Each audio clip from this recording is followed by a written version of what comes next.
Ted, it's great to have you here. Thanks for having me.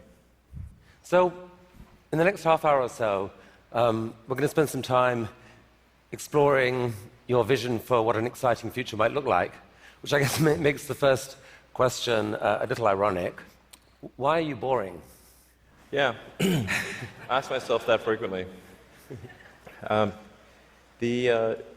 trying to dig a hole under LA, and this is to create the beginning of what will hopefully be a 3D network of tunnels to alleviate congestion. So, I mean, right now, I think one of the most soul-destroying things is traffic. It affects people in every part of the world. It takes away so much of your life, and it's horrible. It's particularly horrible in LA. I think you've brought with you the first visualization that's been shown of this. Can I show this? Yeah, absolutely. So this is the first time, we're just to sort of show what we're talking about. So there are a couple of key things that are important in having a 3D tunnel network. First of all, you have to be able to integrate the entrance and exit of the tunnel seamlessly into the fabric of the city. So by having an elevator, sort of a car skate that's on an elevator, you can integrate the entrance and exits to the tunnel network just by using 2 parking spaces. And then the car gets on a skate. There's no speed limit here, so we're designing this to be able to operate at 200 kilometers an hour, or about 200 kilometers an hour, or about 130 miles per hour. So you should be able to get from, say, Westwood to LAX in 6 minutes, 5-6 minutes. So possibly initially done as like on a sort of toll road type basis. Yeah. Which I guess alleviates some traffic from the surface streets as well. So I don't know if people noticed it in the video, but there's no real limit to how many levels of tunnel you can have. So you can go much further deep than you can go up. The deepest mines are much deeper than the tallest buildings are tall. So you can alleviate any arbitrary level of urban congestion with the 3D tunnel network. This is a very important point. So a key rebuttal to the tunnels is that if you add one layer of tunnels, then that will simply alleviate congestion. It'll get used up, and then you'll be back where you started, back with congestion. But you can go to any arbitrary number of tunnels, any number of levels. But people assume traditionally it's incredibly expensive to dig, and that would block this idea. Yeah. Well, they're right. To give you an example, the LA subway extension, which is, I think it's a 2.5-mile extension that was just completed for $2 billion. So it's roughly $1 billion a mile to do the subway extension in LA. And this is not the highest utility subway in the world. It's quite difficult to dig tunnels normally. I think we need to have at least a 10-fold improvement in the cost per mile of tunneling. And how could you achieve that? I guess, actually, if you just do 2 things, you can get to approximately an order of magnitude improvement, and I think you can go beyond that. So the first thing to do is to cut the tunnel diameter by a factor of 2 or more. So a single road lane tunnel would, according to regulations, has to be 26 feet, maybe 28 feet in diameter to allow for crashes and emergency vehicles and sufficient ventilation for combustion engine cars. But if you shrink that diameter to what we're attempting, which is 12 feet, which is plenty to get an electric skate through, you drop the diameter by a factor of 2 and the cross-sectional area by a factor of 4. So, and the tunneling cost scales with the cross-sectional area. So that's roughly a half order of magnitude improvement right there. Then tunneling machines currently tunnel for half the time, then they stop, and then the rest of the time is putting in reinforcements for the tunnel wall. So if you design the machine instead to do continuous tunneling and reinforcing, that'll give you a factor of 2 improvement. Combine that and it's a factor of 8. Also, these machines are far from being at their power or thermal limit. So you can jack up the power to the machine substantially. I think you can get at least a factor of 2, maybe a factor of 4 or 5 improvement on top of that. So I think there's a fairly straightforward series of steps to get somewhere in excess of an order of magnitude improvement in the cost per mile.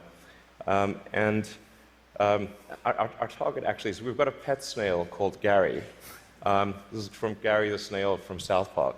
I mean, sorry, SpongeBob SquarePants. So Gary is capable currently he's capable of going 14 times faster than a tunnel boring machine. Okay. You want to beat Gary? We want to beat Gary. Yeah. He's not a patient little fellow, and we want that will be victory. Victory is beating the snail. But a lot of people dreaming about future cities, they imagine that actually the solution is sort of flying cars, drones, etc. You go above ground. Why isn't that a better solution? You save all that tunneling cost. Right. I'm in favor of flying things. Obviously, I do rockets, so I like things that fly. This is not some inherent bias against flying things, but there is a challenge with flying cars in that they'll be quite noisy. The wind force generated will be very high. Let's just say that if something's flying over your head, if there are a whole bunch of flying cars going all over the place, that is not an anxiety-reducing situation. You don't think to yourself, well, I feel better about today. You're thinking, like, did they service their hubcap? Or is it going to come off and guillotine me as they're flying past? And so you've got this vision then, future cities with these rich 3D networks of tunnels underneath. Is there a tie-in here with Hyperloop? Could you apply these tunnels to use for this Hyperloop idea you released a few years ago? Yeah, so we've been sort of puttering around with the Hyperloop stuff for a while. We built a Hyperloop test track adjacent to SpaceX just for a student competition to encourage innovative ideas in transport. It actually ends up being the biggest vacuum chamber in the world after the Large Hadron Collider by volume. So it was sort of quite fun to do that, but it was kind of a hobby thing. And then we think we might. So we developed a little pusher car to push the student pods, but we're going to try seeing how fast we can make the pusher go if it's not pushing something. Huh. So, I mean, like, sort of cautiously optimistic we'll be able to be faster than the world's fastest bullet train, even in a 0.8 mile stretch. Whoa. Good brakes. Yeah. I mean, it's either going to smash into tiny pieces or. But you can picture then a Hyperloop in a tunnel, yes, running quite long distances. Exactly. So in looking at tunneling technology, it turns out that in order to make a tunnel, you have to, in order to seal against the water table, you've got to typically design a tunnel wall to be a good to about 5 or 6 atmospheres. So to go to vacuum is only 1 atmosphere, or near vacuum. So actually, it sort of turns out that automatically, if you build a tunnel that is good enough to resist the water table, it is automatically capable of holding vacuum. Huh. So, yeah. And so you can actually picture this, like what kind of length tunnel is in Elon's future to running Hyperloop? Yeah, I think there's no real length limit. You could dig as much as you want. I think if you were to do something like a DC to New York Hyperloop, I think you'd probably want to go underground the entire way because it's a high-density area. You're going under a lot of buildings and houses, and if you go deep enough, you cannot detect the tunnel. Sometimes people think, well, it's going to be pretty annoying to have a tunnel dug under my house. Like, if that tunnel is dug more than about 3 or 4 tunnel diameters beneath your house, you will not be able to detect it being dug at all. In fact, like if you're able to detect the tunnel being dug, whatever device you're using, you can get a lot of money for that device from the Israeli military, who's trying to detect tunnels from Hamas, and from the U.S. Customs and Border Patrol that trying to detect drug tunnels. So the reality is that Earth is incredibly good at absorbing vibrations, and once the tunnel depth is below a certain level, it is undetectable. Maybe if you have a very sensitive seismic instrument, you might be able to detect it. So you've started a new company to do this called The Boring Company. Very nice, very funny. But what's funny about that? How much of your time is this? It's maybe 2 or 3%. You've called it a hobby. This is what an Elon Musk hobby looks like. I mean, it really is. Like, we actually, this is basically interns and people doing it part-time. So this is, we bought, some second-hand machinery, and it's kind of puttering along, but it's making good progress. So an even bigger part of your time is being spent on electrifying cars and transport through Tesla. Is one of the motivations for the tunneling project the realization that actually, in a world where cars are electric and where they're self-driving, there may end up being more cars on the roads on any given hour than there are now? Yeah, exactly. A lot of people think that when you make cars autonomous, that they'll be able to go faster and that will alleviate congestion. And to some degree, that will be true. But once you have shared autonomy where it's much cheaper to go by car, and you can go point to point, the affordability of going in a car will be better than that of a bus. Like, it will cost less than a bus ticket. So the amount of driving that will occur will be much greater with shared autonomy, and actually traffic will get far worse. I mean, you started Tesla with the goal of persuading the world that electrification was the future of cars. Yeah. And a few years ago, people were laughing at you. Now, not so much. I mean... Okay. Well, I mean, I don't know. I don't know. But isn't it true that pretty much every auto manufacturer has announced serious electrification plans for the short to medium term future? Yeah. I think almost every automaker has some electric vehicle program. They vary in seriousness. Some are very serious about transitioning entirely to electric, and some are just dabbling in it. And some, amazingly, are still pursuing fuel cells, but I think that won't last much longer. But isn't there a sense, though, Elon, where you could now just declare victory and say, we did it, let the world electrify, and you go on and focus on other stuff? Yeah. I intend to stay with Tesla as far into the future as I can imagine. And there are a lot of exciting things that we have coming. We've got, obviously, the Model 3 that's coming soon. We'll be unveiling the Tesla semi-truck. We're going to come to this. So Model 3. So it's supposed to be coming in July-ish. Yeah, it's looking quite good for starting production in July. Yeah. Wow. One of the things that people are so excited about is the fact that it's got autopilot, and you put out this video a while back showing what that technology looked like or would look like. Yeah. There's obviously autopilot in Model S right now. Yeah. What are we seeing here? Yeah. So this is using only cameras and a GPS. So there's no LiDAR or radar being used here. This is just using passive optical, which is essentially what a person uses. The whole road system is meant to be navigated with passive optical or cameras.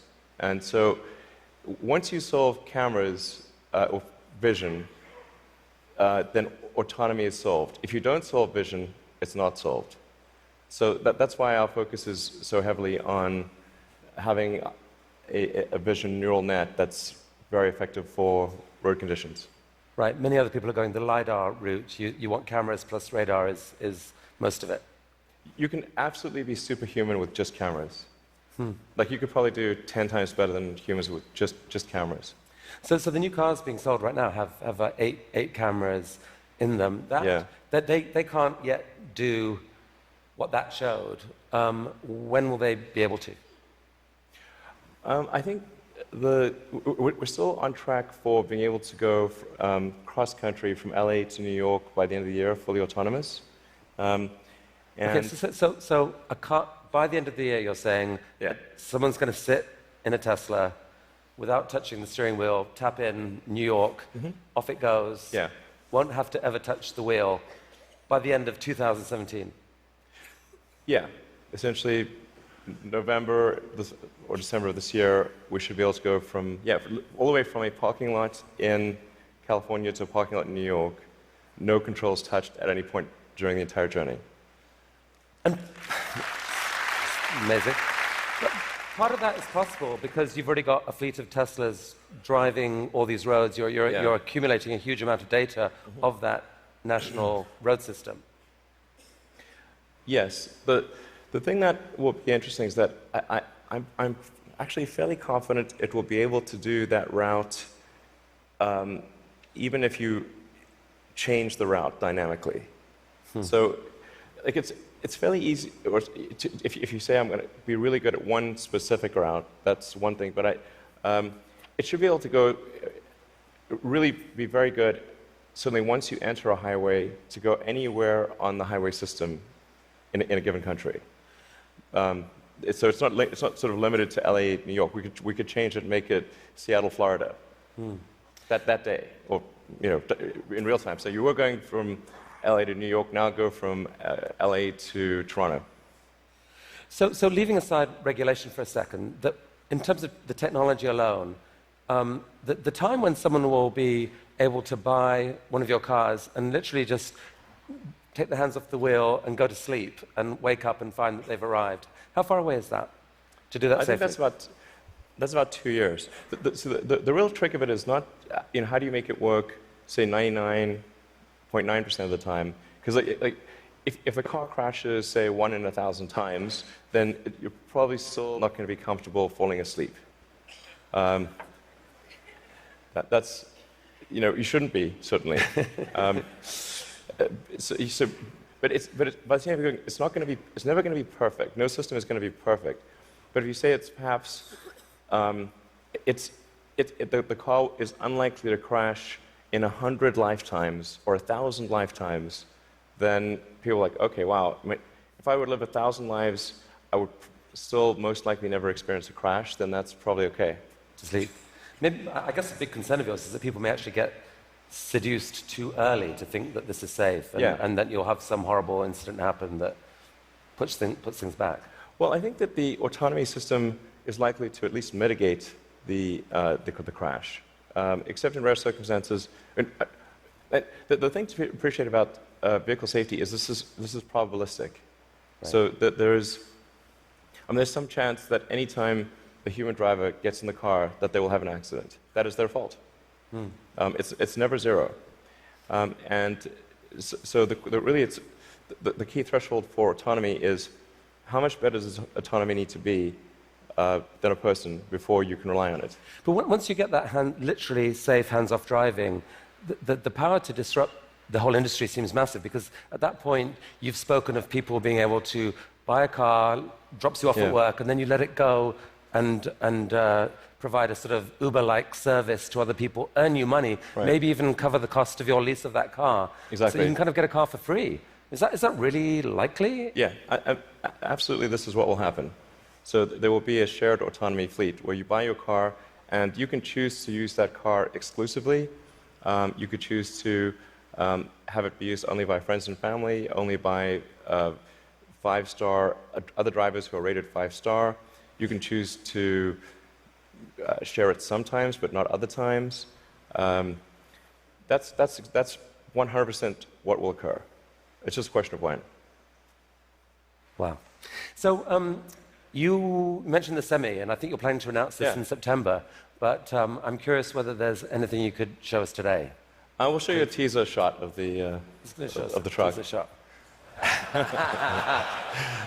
It's live. Okay. No, that's definitely a case where we want to be cautious about the autonomy features. Yeah. Because we can't see that much of it, but it doesn't look like just a little friendly neighborhood truck. It looks kind of badass. What sort of What sort of semi is this? So this is a heavy-duty, long-range semi-truck. So it's like the highest weight capability and with long range. So essentially, it's meant to alleviate the heavy-duty trucking loads.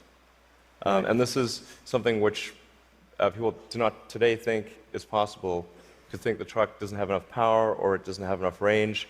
And then with the Tesla Semi, we want to show that no, an electric truck actually can out-torque any diesel semi. And if you had a tug-of-war competition, like the Tesla Semi will tug the diesel semi uphill. Okay. That's pretty cool. And short term, these aren't driverless. These are going to be trucks that truck drivers want to drive. Yes. No, so what will be really fun about this is you have a flat torque RPM curve with an electric motor, whereas with a diesel motor or any kind of internal combustion engine car, you've got a torque RPM curve that looks like a hill. So this will be a very spry truck. You could drive this around like a sports car. There's no gears. It's like single speed. So there's a great movie to be made here somewhere. I don't know what it is, and I don't know that it ends well, but it's a great movie. I mean, it's quite bizarre test driving when I was driving the test prototype for this truck. It's really weird because you're driving around and you're so nimble, and you're in this giant truck. Wait, you've already driven a prototype? I drove it around the parking lot. And I was like, this is crazy. Wow. This is not vaporware. This is like wow. Driving this giant truck and sort of making these mad maneuvers. This is cool. Okay, from a really badass picture to a kind of less badass picture, this is just a cute house from Desperate Housewives or something. What on earth is going on here? Well, this illustrates the picture of the future that I think is how things will evolve. You've got an electric car in the driveway. If you look in between the electric car and the house, there are actually 3 power walls stacked up against the side of the house, and then that house roof is a solar roof. So that's an actual solar glass roof. Okay, so that's a picture of a real. Admittedly, it's a real fake house. That's a real fake house. So these roof tiles, some of them have in them basically solar power, the ability to. Yeah, so the solar glass tiles where you can adjust the texture and the color at a very fine-grained level, and then there's sort of micro louvers in the glass, such that when you're looking at the roof from street level or close to street level, all the tiles look the same whether there is a solar panel behind it or a solar cell behind it or not. So you have an even color from the ground level. If you were to look at it from a helicopter, you would be actually able to look through and see that some of the glass tiles have a solar cell behind them and some do not. Right. You put them in the ones that are likely to see a lot of sun. Yes. And that makes these roofs super affordable, right? They're not that much more expensive than just tiling the roof. Yeah. We're very confident that the cost of the roof plus the cost of electricity, that a solar glass roof will be less than the cost of a normal roof plus the cost of electricity. So in other words, this will be economically a no-brainer. We think it will look great, and it will last. I mean, we thought about like having the warranty be infinity, but then people thought, well, that might sound like we were just talking rubbish. But actually, this is toughened glass. Like well after the house has collapsed, and there's nothing there, the roof the glass tiles will still be there. Okay, so I think you're rolling. I mean, this is cool. So you're rolling this out in a couple weeks' time, I think, with four different roofing types. Yeah, we're starting off with two initially, and then the second 2 will be introduced early next year. And what's the scale of ambition here? How many houses do you believe could end up having this type of roofing? I mean, I think eventually almost all houses will have a solar roof. Now the thing is to consider the time scale here to be probably on the order of 40 or 50 years. So on average, a roof is replaced every 20 to 25 years. So, but you don't start replacing all roofs immediately. But eventually, if you say were to fast forward to, say, 15 years from now, it will be unusual to have a roof that does not have solar. Is there a mental model thing that people don't get here that there's been, because of the shift in the sort of cost economics of solar power, that like most houses actually have enough sunlight on their roof pretty much to power all of their needs. If you could capture the power, it could pretty much power all their needs, right? You could go off grid, kind of. Yeah, it depends on where you are and what the house size is relative to the roof area. But yeah, it's a fair statement to say that most houses in the US have enough roof area to power all the needs of the house. Okay, so the key to the economics of the cars, the semi, these houses is the falling price of lithium-ion batteries, which you've made a huge bet on as Tesla. In many ways, that's almost the core competency. And you've decided that to really own that competency, you just have to build the world's largest manufacturing plant and kind of double the world's supply of lithium-ion batteries. Yeah. With this guy. What is this? Yeah, so that's the Gigafactory. The progress so far in the Gigafactory. Eventually, you can sort of roughly see that there's sort of a diamond shape overall, and when it's fully done, it'll look like a giant diamond, or that's the idea behind it. And it's aligned on true north. There's a small detail there. And capable of producing like 100, eventually like 100 gigawatt hours of batteries a year? 100 gigawatt hours. We think probably more, but yeah. And they're actually being produced right now already here, right? Yeah, we're in production already. You guys put out this video. Yeah. I mean, does that speed it up, or? That's the slowed down version. So how fast does it actually go? Well, when it's running at full speed, you can't actually see the cells without a strobe light. It's just blur.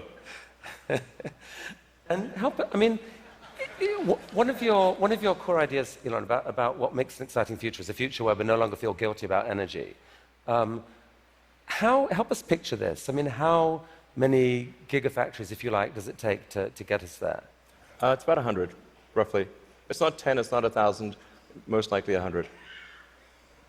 See, I kind of find this amazing. Like, you can actually picture, if that's right, you can picture what it would take to move the world off this vast fossil fuel thing. It's like you're building one, cost $5 billion, maybe the next one, or whatever, $5 to $10 billion. Yeah.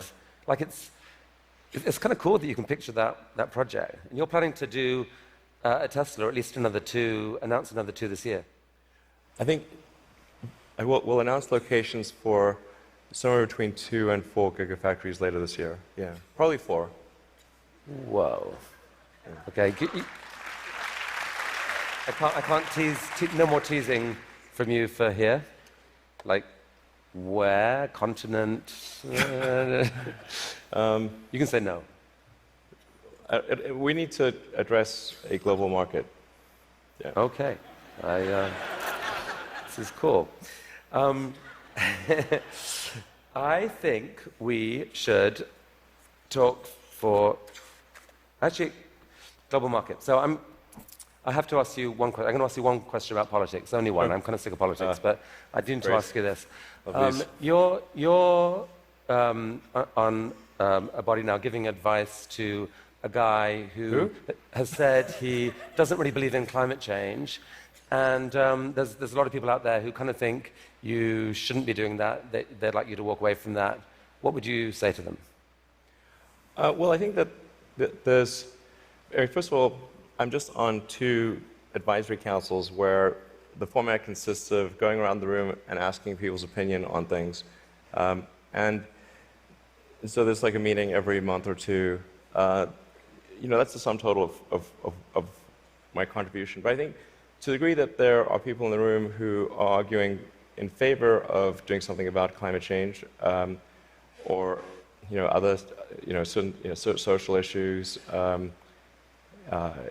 I've used the meetings I've had thus far to argue in favor of immigration and in favor of climate change. And if I hadn't done that, that wasn't on the agenda before. So maybe nothing will happen, but at least the words were said.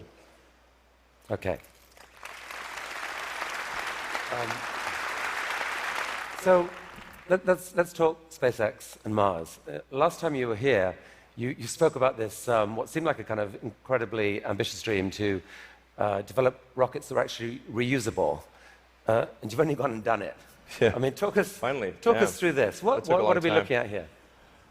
Yeah, so this is one of our rocket boosters coming back from very high and fast in space. So it just delivered the upper stage at high velocity. I think this may have been sort of a Mach 7 or so delivery of the upper stage. Yeah. So that was a sped up. That's the slowed down version. Yeah. That was the sped up version. But I mean, that's amazing. And several of these failed before you finally figured out how to get to do it. But now you've landed. You've done this 5 or 6 times. I think we're on 8 or 9 or something. Yeah. And for the first time, you've actually reflown one of the rockets that landed. So we landed the rocket booster and then prepped it for flight again and flew it again. So it's the first reflight of an orbital booster where that reflight is relevant. So it's important to appreciate that reusability is only relevant if it is rapid and complete. Right. So like an aircraft or a car, the reusability is rapid and complete. You do not send your aircraft to Boeing in between flights. Right. So this is allowing you to dream of this really ambitious idea of sending many people to Mars in 10 or 20 years time, I guess. Yeah. In the next 20 years. And you've designed this outrageous rocket to do it. Help us understand the scale of this thing. Well, I think visually you can see that's person. Yeah, and that's the vehicle. So if that was a skyscraper, that's like a 40. Did I read that? 40 stories. Yeah, maybe a little more. Yeah. The thrust level of this is really this configuration is about 4 times the thrust of the Saturn V moon rocket. 4 times the thrust of the biggest rocket humanity ever created before. Yeah. I mean, as one does. Yeah. I mean, in units of 747, like a 747 is only about a quarter million pounds of thrust. So there are for every 10 million pounds of thrust, there's 47. So this would be the thrust equivalent of 120 747s, with all engines blazing. And so even with a machine designed to escape Earth's gravity, I think you told me last this thing could actually take a fully loaded 747, people, cargo, everything, into orbit. Exactly. This can take a fully loaded 747 with maximum fuel, maximum passengers, maximum cargo on the 747. This can take it as cargo. So based on this, you presented recently this interplanetary transport system, which is visualized this way. And this is a scene you picture in 30 years' time, 20 years' time? People walking into this rocket. I mean, I'm hopeful it's sort of in the 8 to 10 year time frame. Aspirationally, that's our target. Our internal targets are more aggressive, but I think,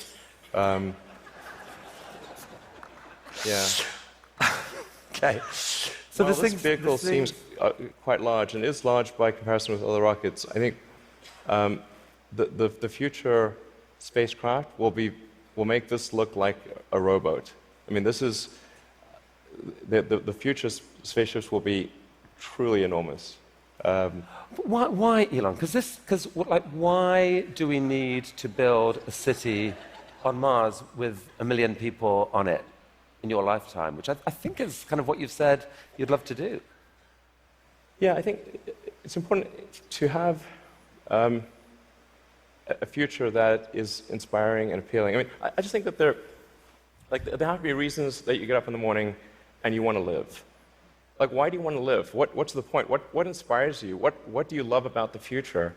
And if we're not out there, if the future does not include being out there among the stars and being a multi-planet species, I find that it's incredibly depressing if that's not the future that we're going to have. People want to position this as an either-or, that there are so many desperate things happening on the planet now, from climate to poverty to, you pick your issue. And this feels like a distraction. You shouldn't be thinking about this. You should be solving what's here and now. And to be fair, you've done a fair old bit to actually do that with your work on sustainable energy. But why not just do that? Well, I think there's. I look at the future from a standpoint of the probabilities. It's like a branching stream of probabilities. And there are actions that we can take that affect those probabilities, or that accelerate one thing or slow down another thing, introduce something new to the probability stream. Sustainable energy will happen no matter what. If there was no Tesla never existed, it would have to happen out of necessity. It's tautological. If you don't have sustainable energy, it means you have unsustainable energy. Eventually, you'll run out, and the laws of economics will drive civilization towards sustainable energy inevitably. The fundamental value of a company like Tesla is the degree to which it accelerates the advent of sustainable energy faster than it would otherwise occur.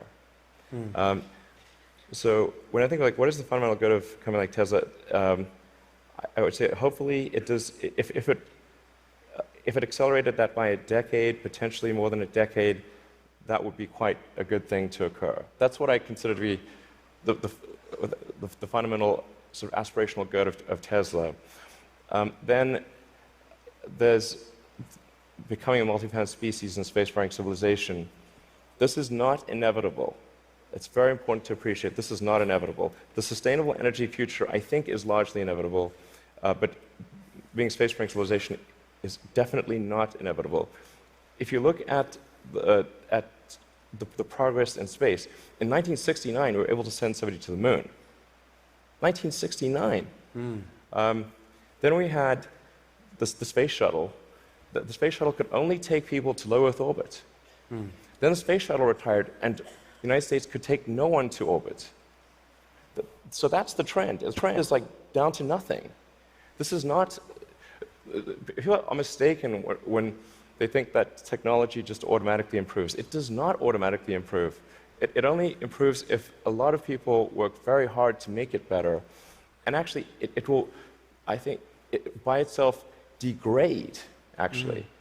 You look at great civilizations like ancient Egypt, and they were able to make the pyramids, and they forgot how to do that. And the Romans, they built these incredible aqueducts. They forgot how to do it. It almost seems, listening to you and look at the different things you've done, that you've got this unique double motivation on everything that I find so interesting. Which is, one is this desire to work for humanity's long-term good. The other is this desire to do something exciting. And it's often, it feels like you feel like you need the one to drive the other. With Tesla, you want to have sustainable energy, so you make these super sexy, exciting cars to do it.